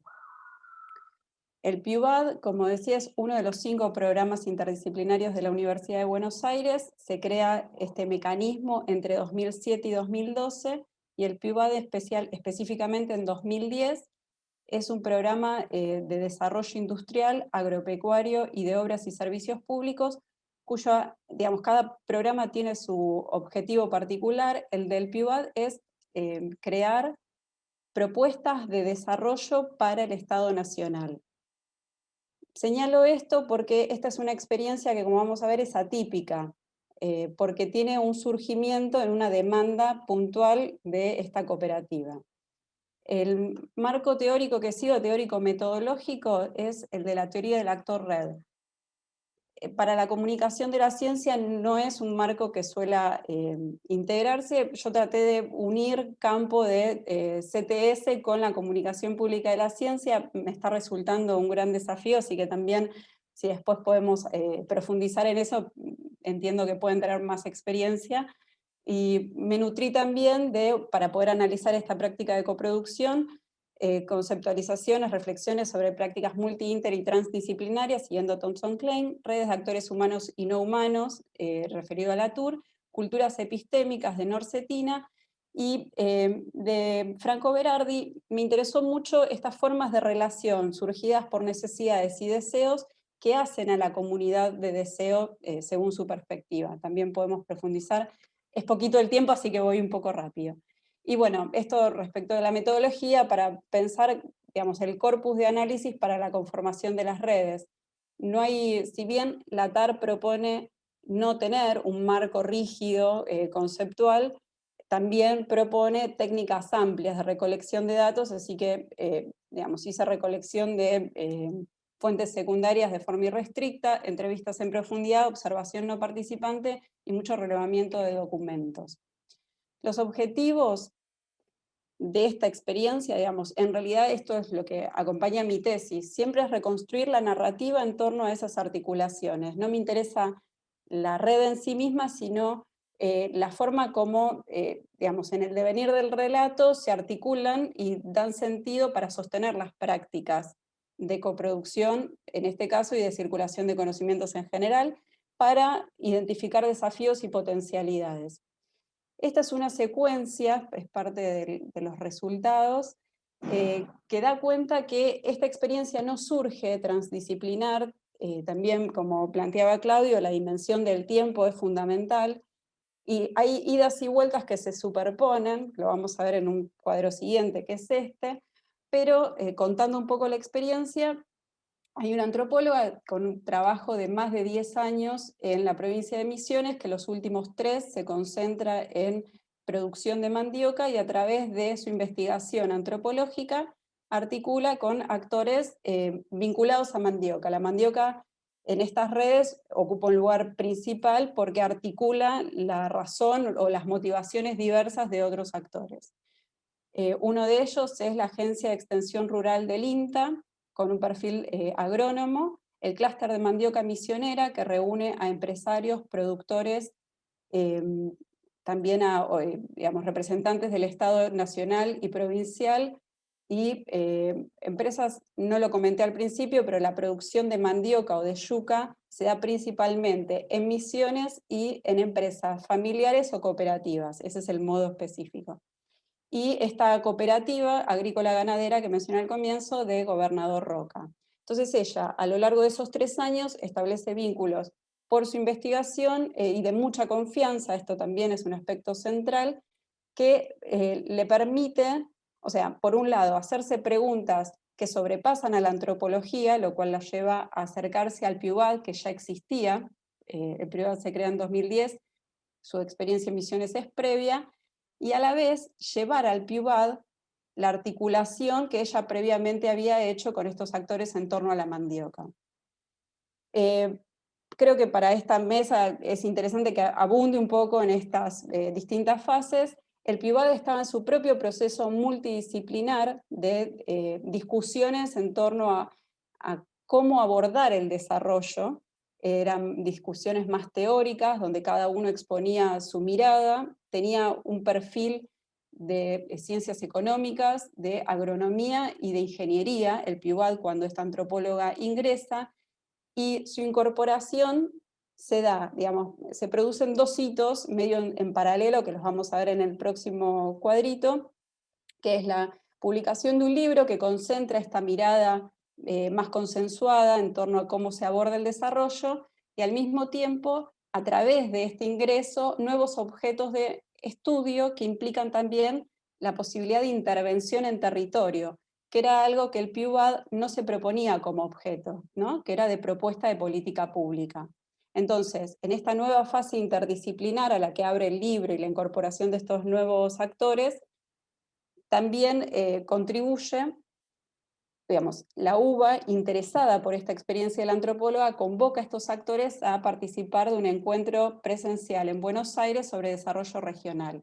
El diálogo, la copresencia, lleva a que surja la posibilidad de presentarse un nuevo proyecto, que es un proyecto para la incorporación de la tecnología, que es lo que finalmente constituye esta experiencia, esta última fase transdisciplinaria, y que digamos, debido al tipo de financiamiento que se da a través de la Secretaría de Políticas Universitarias, es un financiamiento para economía social, requiere la experiencia que se incorporen docentes y estudiantes. O sea, tiene un perfil formativo. 5 minutos, Bárbara. Sí. Por favor. Digamos, la necesidad de incorporar tecnología podría haberse resuelto con la compra de maquinaria.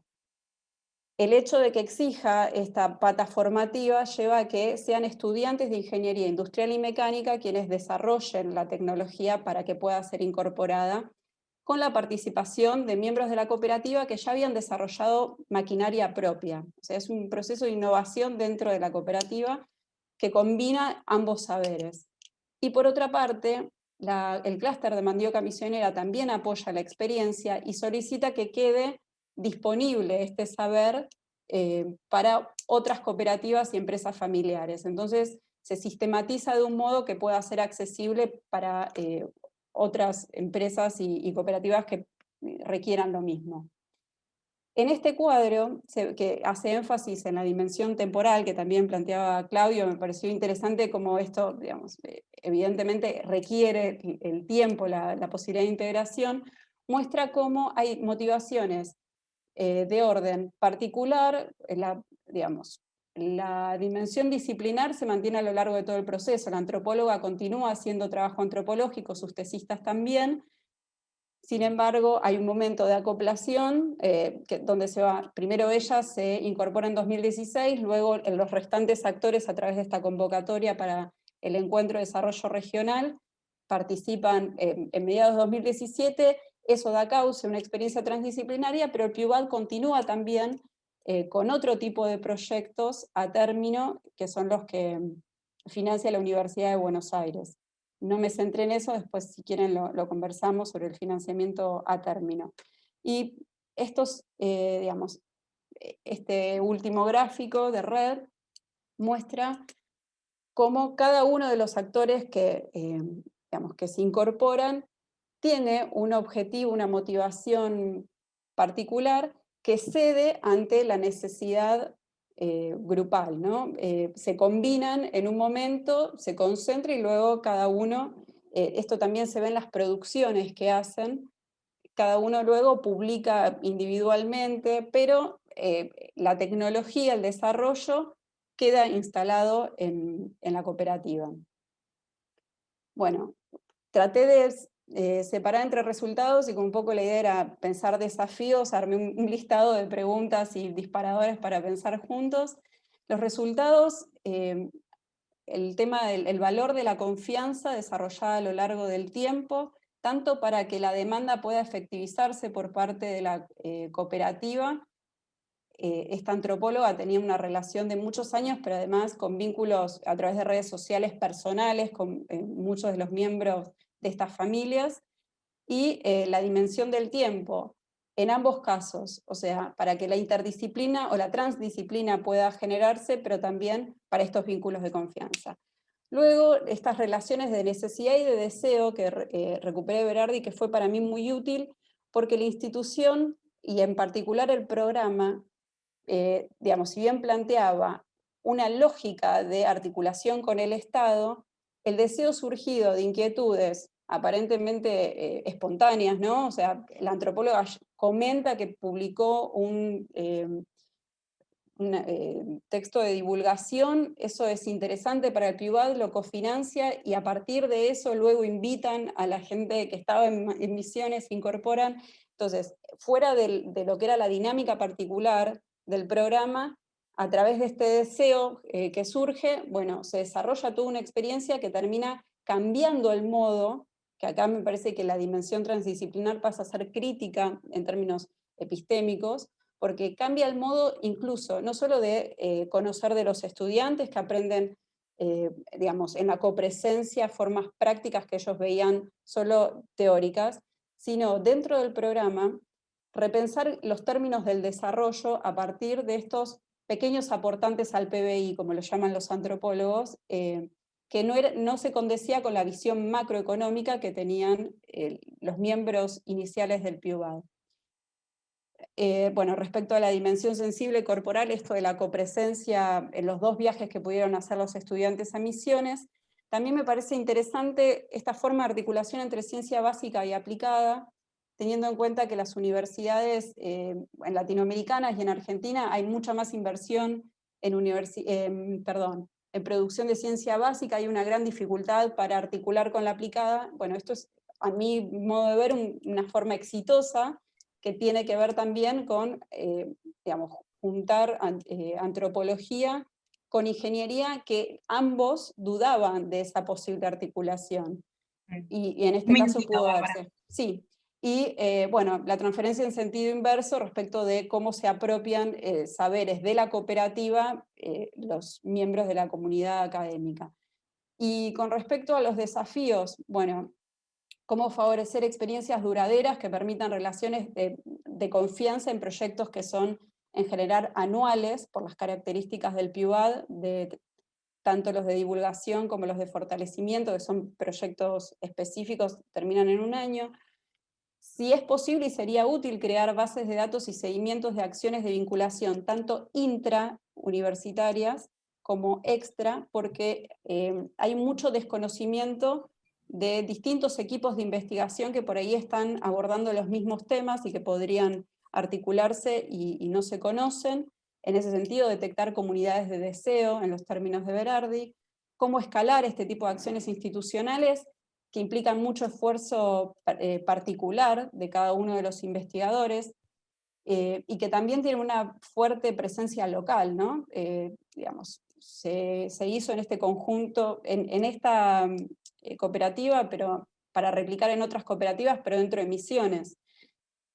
En cuanto a universidades de corte profesionalista, como tenemos también en Argentina y en Latinoamérica, donde se forman graduados profesionales, cómo interpelarlos para que participen, teniendo en cuenta que forman parte muchas veces de espacios de toma de decisión. En el PIUBAD hay un trabajo muy fuerte de articulación con graduados. También la pregunta sobre si es un problema más del tipo cultural o un incentivo insuficiente para incrementar la participación de investigadores en este tipo de producción de conocimiento, dado que es marginal. Y bueno, me parece esto también, lo último, no me centro en la comunicación, hay una fuerte intención en interpelar al Estado como interlocutor, considerando que es el gran traductor en política pública de los conocimientos. Y eso en otras, digamos, fuera de esta experiencia, vi que genera muchos problemas por ese diálogo, por la propia burocracia y por las dificultades para hacer convenios y demás. Y en este sentido, pensar en los términos laturianos de intermediarios y mediadores, repensar el rol del investigador como un mediador que pueda articular directamente, por supuesto, incorporando al Estado, pero no como actor principal, sino como encontrando el modo, pero con mayor participación de estos investigadores en forma directa en territorio. Me centré en estos programas que todos tienen el perfil de buscar al Estado como espacio de, digamos, de canalización de esos conocimientos para generar cambios en lo social. Y bueno, nada, para finalizar, mi tema central era la comunicación de la ciencia, pensar en la comunicación a lo largo de todo el proceso y no solo la divulgación de resultados, permitiría que comunicadores sociales, que en la Universidad de Buenos Aires tienen una amplia diversidad de orientaciones, se puedan incorporar como facilitadores de los procesos, aunque no sean especialistas en comunicación científica, como para poder incorporar conocimientos también a lo largo de procesos que implican instituciones diversas, organizaciones sociales y demás. Bueno, no sé si fui muy rápido. No, pero estuvo muy interesante, muchas gracias. Sí, lo que pasa es que el tiempo es tirano. Pero para darle el cierre y sobre todo porque nuestra mesa ahora tiene que culminar a 12:30 y después volvemos a enganchar a la 1 de la tarde en la segunda sesión. Muy interesante. Vos asumás otra dimensión más de los desafíos que nosotras planteábamos como marco general de esta mesa, que han sido mencionados por alguna de las exposiciones también, que tiene que ver con la política como herramienta para el impulso de la inter y transdisciplina, ¿no? En este caso el programa específico que vos decís del PIUBAD y que tiene muchos otros programas, la UBA, al respecto, pero también lo interesante es como en el proceso que vos estás analizando en tu tesis de maestría, también es, si se quiere, un proceso pendular de intertransdisciplina, ¿no? En diferentes momentos, el propio proceso adaptándose al contexto, a la demanda de los actores y al problema que aborda, va, ¿no?, adquiriendo como estos distintos énfasis entre lo más inter, lo multi, lo trans, ir y volver en ese proceso. Eso es lo interesante y complejo de desarrollar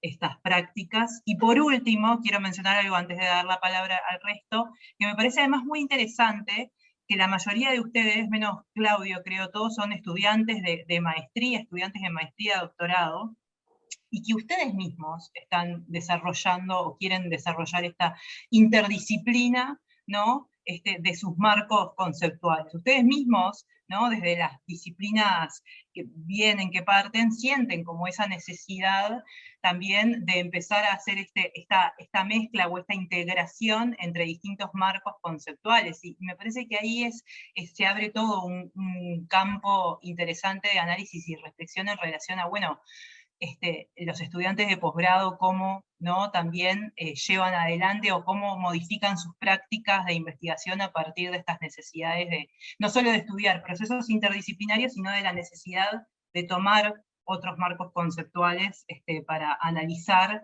los problemas a los cuales buscan dar respuestas o aportar conocimiento.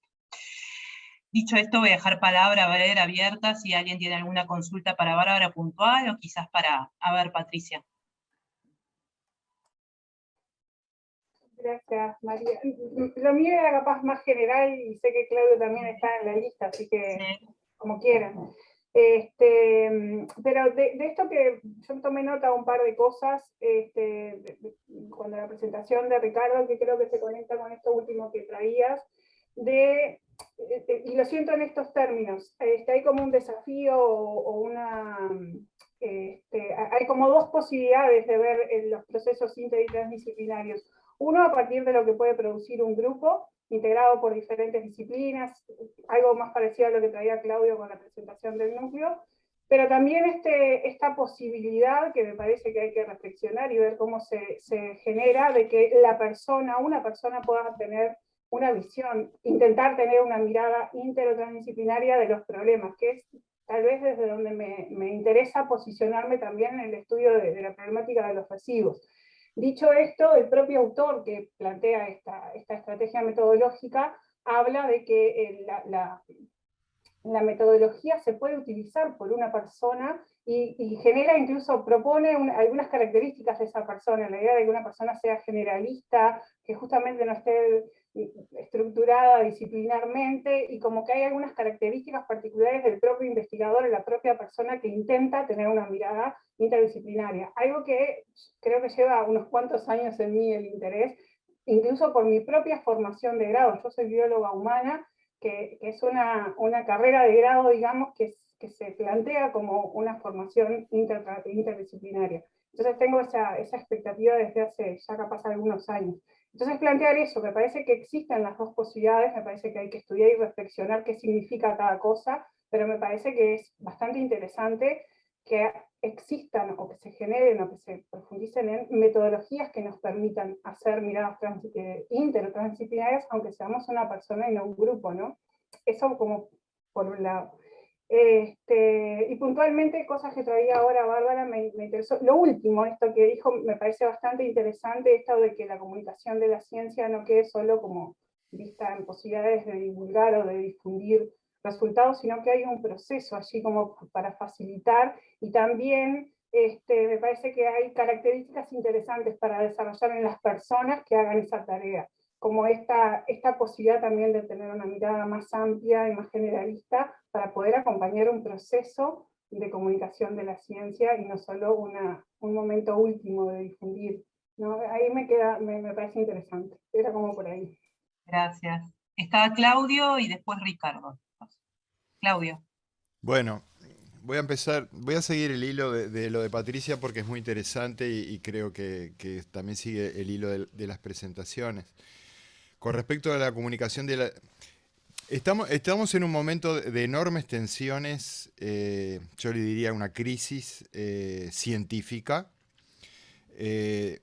del conocimiento en general, y en el cual no escapa ni la comunicación de la ciencia, ni la inter y la transdisciplina. Voy a abundar un poquito en eso, terminando poniendo el ejemplo del agronegocio, que ya que surgió hoy, está bueno tomarlo como estudio de caso. La comunicación de la ciencia, y en ese sentido abro un paréntesis, la Universidad de la República está armando una especialización en comunicación de la ciencia, y los que la llevamos adelante justamente defendemos la mirada de que hay que difundir el proceso y no solo el resultado, se choca de frente con la comunicación de la ciencia que se está haciendo en este momento en los grandes medios de comunicación. A lo cual lo que se quiere es un resultado y que esto es así, y no me hables del proceso, porque todo proceso lleva dudas, lleva cuestionamientos. Y entonces se está buscando la cancelación del pensamiento crítico, eso es lo que yo veo en este momento. Y entonces es un enorme desafío. Y ese enorme desafío es el mismo que tiene aquel investigador o científico que quiere hacer interdisciplina de una manera un poco individual. A mí me pasa un poco lo mismo que a Patricia, solo que mi trayectoria en la inter y transdisciplina empezó muchísimo después en mi carrera. Cuando, digamos, tuve la oportunidad de hacerlo, me sumé al tren y me ha generado un costo académico tremendo. No me arrepiento, pero el costo académico hay que asumirlo. Entonces, digamos, para ganarme la vida, entre comillas, sigo haciendo cosas bien disciplinares, pero sabiendo que mi amor está en la interdisciplina. Entonces, se necesita una enorme valentía para llevarlo a cabo. Y además, eso no está siendo apoyado ni impulsado por las estructuras académicas. Al día de hoy, voy a poner un ejemplo, yo estoy participando de 2 especializaciones que están pasando por una evaluación de una comisión académica de posgrado de la universidad. Ahí la crítica que se nos hace es que somos demasiado interdisciplinarios. Entonces, yo me pregunto, digo, ¿cómo podemos impulsar la interdisciplina dentro de una institución que no la está fomentando? Es como remar contra la corriente. Claudia, anda cerrando, es muy interesante lo que decís, pero tengo 3 manos más levantadas. Bueno, está. Lo del agronegocio lo dejo para después, pero bueno, digo, a lo que voy es, ¿cómo salir de esta situación? Bueno, no hay más remedio que buscar aliados, ¿tá? O sea, tratemos de no quedarnos solos. Por ejemplo, lo que ustedes están planteando de hacer nodos, redes, todo eso es fundamental para tener interlocutores y poder generar producción académica, que es por la que después se nos pasa la raya cuando se nos evalúa. Es interesante esto que planteas, Claudio, porque claro, hay como una disonancia entre lo que es el discurso de lo políticamente correcto, ¿no?, en nuestras universidades y lo que después en la práctica tiene impactos o efectos sobre nuestras prácticas académicas a la interna, ¿no?, de la universidad. Voy a Ricardo, luego Bianca y Cecilia, y bien cortito. Vos, Patricia, no? ¿O ya bajaste la mano? ¿Querés? Bueno, pará un poquito. Ricardo. Ok, gracias. Voy a seguir este hilo que profesora Cecilia, a partir de la pregunta que hizo, y después del comentario de Patricia y comentario de Cláudio. Cláudio, de una manera, tradució o que estaba pensando yo cuando él habla de costo académico. Y hay este costo académico en esta perspectiva que él ha planteado ahorita, pero hay también otro costo académico, que es un costo académico de construcción de capacidad para hacer esta interdisciplinaridad desde una persona sola, o sea, empleando estos conceptos y categorías de análisis para para intentar hacer una investigación académica. Todo se empieza por este interés de la interdisciplina o interdisciplinaridad como una moda, porque siempre llama atención esta cuestión de interdisciplinaridad, mientras que se va investigando, se descubre que hay diferencia entre interdisciplinaridad y multidisciplinaridad o pluridisciplinaridad, ¿no? Y ahí se empieza la construcción de este costo académico, que es esta cuestión que es lo que pasa conmigo, de perceber una capacidad aún no satisfactoria para hacer esta pesquisa. Entonces, el costo académico, en mi caso, es una búsqueda muy intensa de construcción de esa capacidad para tanto descobrir estes conceptos de interdisciplinares e construir construir este marco analítico interdisciplinario. Esto es simple de hablar, pero es muy difícil de hacer, de poner en práctica. Entonces es una cosa así costosa, y es una cosa que en mi caso yo tengo la humildad de reconocer que aún es un desafío muy grande esta construcción de esta capacidad, ¿no? Gracias, Ricardo. Bianca.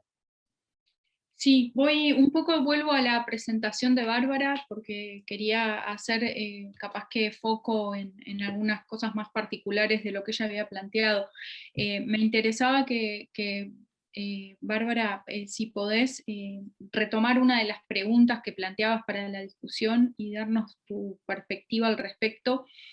En lo que tiene que ver, una de las preguntas decía cómo escalar este tipo de acciones hacia lo institucional, ¿no?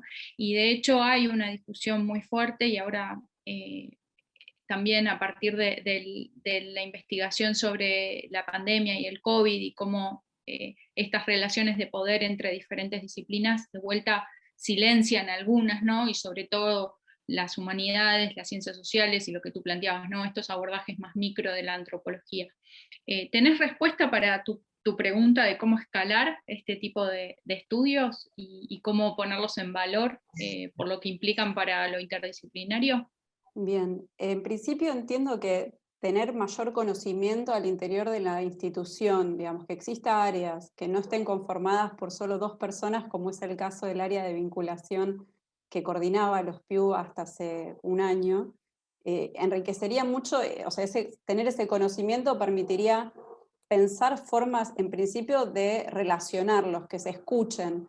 Muchos investigadores, investigadoras manifestaban que después de 5 o 6 años se enteraban que al lado estaban investigando lo mismo, o que en otra facultad, en otro centro de investigación, estaban analizando desde otra perspectiva algo que podría confluir digamos, fundamentalmente en una aplicación concreta.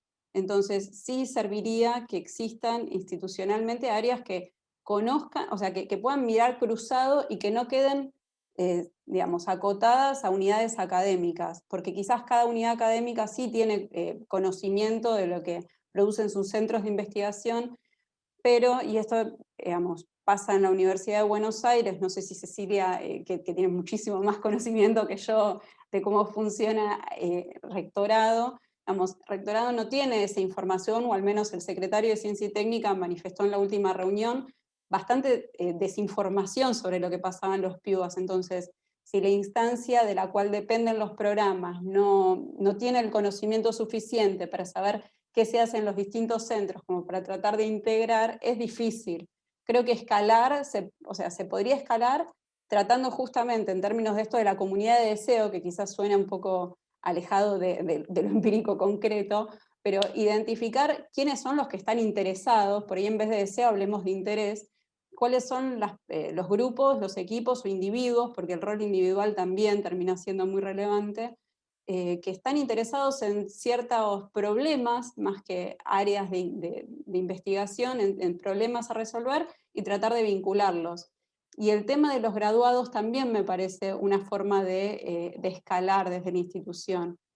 En la universidad no todas las unidades académicas tienen un seguimiento de cuál es el recorrido posterior de las trayectorias, y quizás si se conociera más se podría articular de otro modo, porque son personas que en distintos ámbitos, sociedad civil, Estado o empresas, tienen conocimiento del saber hacer específico que facilitaría ese tramado del conocimiento. En ese sentido, insisto con esto de la traducción a lo largo del proceso, que ni siquiera implica contar, digamos, comunicar conocimientos sobre el proceso, sino hacer intervenir comunicadores a lo largo del proceso, más allá de contar ese proceso. Planteo esta diferencia porque tampoco sé si, bueno, más allá de contar los fracasos a lo largo de una investigación, que haya personas que estén todo el tiempo facilitando esa incorporación cotidiana que implica aprender otros saberes hacer prácticos de otras áreas, contribuiría a ese escalamiento. No sé si, digamos, parece simple al mismo tiempo esta respuesta, es mucho más complejo llevarlo a cabo, pero bueno, creo que va por ahí, por poner la mirada más en lo que conecta que en esas dificultades, digamos, en esas fronteras que se establecen entre disciplinas. Un detallecito y ya termino, los ingenieros planteaban que el aporte de la antropología era como ver lo social, y ellos permanentemente están pensando en aplicaciones para eso que es lo social, pero no se imaginan. Y por otro lado, muchos sociólogos fuera de esta experiencia planteaban que ellos no se imaginan cómo aplicar lo que producen, y sin embargo son los conectores directos porque todo el tiempo están dialogando con personas y los piensan como informantes respecto a un problema y no como posibles transformadores también de su propia situación de vida. Entonces, Latour ahí tuvo como mucho que ver en esta mirada de, bueno, no pensarlos como informantes, sino como actores capaces de integrarse a una red más amplia que sirva para transformar, ¿no? Gracias, Bárbara, súper interesante. Qué suerte que estamos grabando todo esto porque están quedando cosas bien interesantes. Estamos a nada, ya deberíamos irnos retirando, pero ya le vamos a dejar a Cecilia y a Patricia, les voy a pedir brevedad, pero sigamos con estas ideas runruneando para el próximo enganche de las 13.